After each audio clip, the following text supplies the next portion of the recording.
Itel itel তাদের নতুন itel P55 5G ফোনটাকে খুব শীঘ্রই লঞ্চ করতে চলেছে বাংলাদেশ মার্কেটে, এবং এটা কিন্তু ইন্ডিয়ান মার্কেটে লঞ্চ হয়ে গেছে। তো খুশির খবর হচ্ছে খুব শীঘ্রই এটা কিন্তু বাংলাদেশ মার্কেটে চলে আসতেছে। আর আজকের এই ভিডিওতে আমরা এই ফোনটা সম্পর্কে ইন ডিটেইলস সমস্ত রকম কিছু নিয়ে আলোচনা করব, বিস্তারিত নিয়ে আলোচনা করব। So without wasting any more time, hey beautiful people, চলো শুরু করি আজকের এই video without any more intro.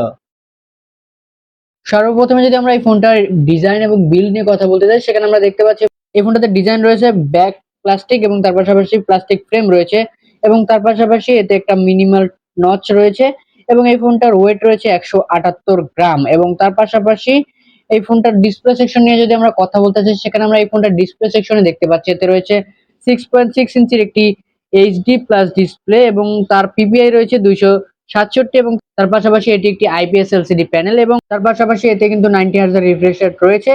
পাশাপাশি এতে কিন্তু আমরা একটা নচ দেখতে পাচ্ছি, যেটা কিন্তু এখনকার যুগে একটু ব্যাকডেটেড বলেই আমার মনে হচ্ছে।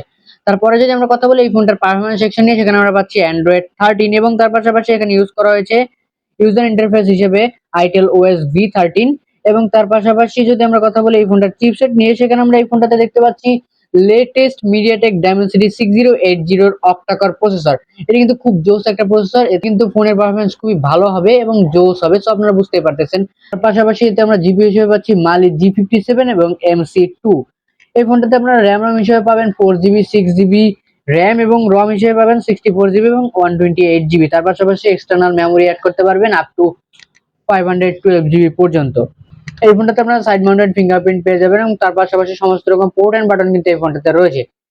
এরপর যদি কথা বলি এই ফোনটার ক্যামেরা সেকশন নিয়ে, সেখানে আমরা পাচ্ছি ফোনটার ক্যামেরা হিসেবে এতে রয়েছে ডুয়েল ক্যামেরা, পিছনে 50 মেগাপিক্সেল প্লাস এআই ক্যামেরা, এবং তার পাশাপাশি সেলফিতে রয়েছে 8 মেগাপিক্সেল একটি সেলফি শুটার। সো এটাগুলো দিয়ে কিন্তু আপনারা full HD plus video shoot করতে পারবেন। এলইডি ফ্ল্যাশ রয়েছে, এবং তার পাশাপাশি অটো ফোকাস রয়েছে, প্যানোরামা রয়েছে, ফেস বিউটির মুড রয়েছে। সো অনেক কিছুই পেয়ে যাচ্ছেন এই ফোনটা দিয়ে, ক্যামেরাতে ভালো কিছু অফার করতেছে। তার পাশাপাশি যদি আমরা কথা বলি এই ফোনটার ব্যাটারি সেকশন নিয়ে, সেখানে আমরা পাচ্ছি 5000 mAh এর একটি বিগ ব্যাটারি, এবং যাকে পাওয়ার দিচ্ছে 18 ওয়াটের ফাস্ট চার্জার। বাজেট এন্ট্রি লেভেলের ফোনগুলোতে কিন্তু সবসময় 18 থেকে 10 ওয়াটের এই ফাস্ট চার্জার গুলো ইউজ করা হয়, তবে এই ফোনটাতে 18 ওয়াটের আমরা ফাস্ট চার্জার পাচ্ছি, সেটা একটা প্লাস পয়েন্ট। তার পাশাপাশি আরো একটা বিষয় নিয়ে কথা বলি, এখানে কিন্তু 8GB এক্সট্রা ভার্চুয়াল র্যাম কিন্তু আপনারা অ্যাড করতে পারবেন। এই ফোনটাতে কালার হিসেবে আমরা দুইটি কালার পাচ্ছি, আর সেখানে রয়েছে গ্লাক্সি ব্লু এবং মিন্ট গ্রিন, এবং এই ফোনটার ডিজাইন কিন্তু অনেক সুন্দর রয়েছে। ব্যাক পার্টের ডিজাইনটা, বিশেষ করে ক্যামেরা বাম্প গুলো অনেক সুন্দর। এরপরে যদি আমরা এই ফোনটার প্রাইস সেকশন নিয়ে কথা বলতে চাই, সেখানে আমরা এই ফোনটার প্রাইস ইন্ডিয়ান প্রাইসে রয়েছে এর যে বেস ভেরিয়েন্ট 464GB, সেটার প্রাইস রয়েছে 9699 রুপি, এবং এর যে হায়ার ভেরিয়েন্ট রয়েছে 6128GB, সেটার প্রাইস রাখা হয়েছে 9999 রুপি ইন্ডিয়ান মার্কেটে।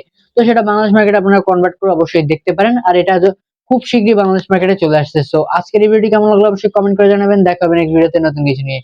Till then, stay well, safe and be happy. Chill, bro.